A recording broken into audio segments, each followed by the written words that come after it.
Now, on another matter, I'd like to take some time today to salute the outstanding Senate staff who my team and I have relied on during our time in the Republican leader's office.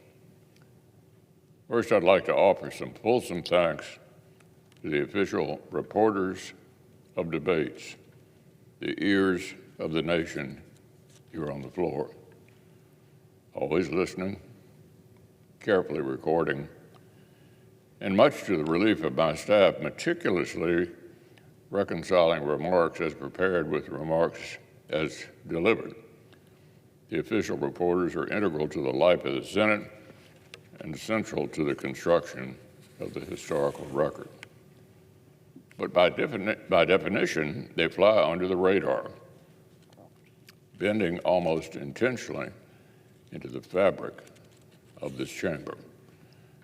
So I take particular pleasure today in asking to record in all caps, as the live transcript goes, my sincere gratitude to each of the Senate's official reporters of debates for their essential work. And now I'll turn to a final group of floor staff who deserve our sincere thanks. In both the Democratic and Republican cloakrooms, you'll find consummate professionals for whom loyalty, service, and deep institutional knowledge are calling cards. Much as I know that Democratic leader leans on the work of Gary Myrick and the Democratic cloakroom staff, I'd like to brag for a few minutes on the Senate's Republican secretary and the staff of the Republican cloakroom.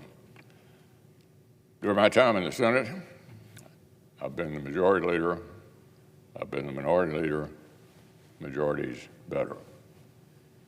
But whether it's designing the roadmap for a Republican majority's agenda or trying to amend or slow down a Democratic majority's agenda, I wouldn't want to navigate the Senate's arcana without a procedural expert like Republican Secretary Robert Duncan by my side.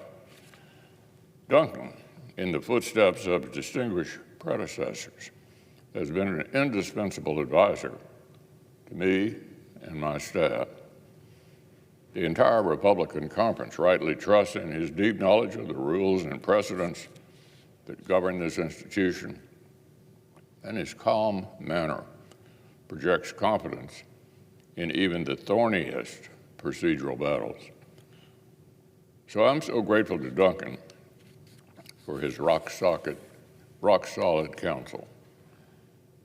And of course, a portfolio as broad as the cloakrooms draws on the strengths of Duncan's entire team.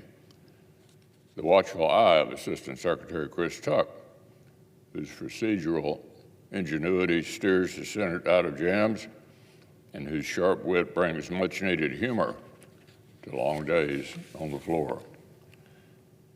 The air traffic control of floor assistants, Tony Hannigan, Brian Canfield, and their recently departed colleague, Catherine Foster, whose deep relationships with senators and staff across the conference keep important business moving swiftly and in good cheer.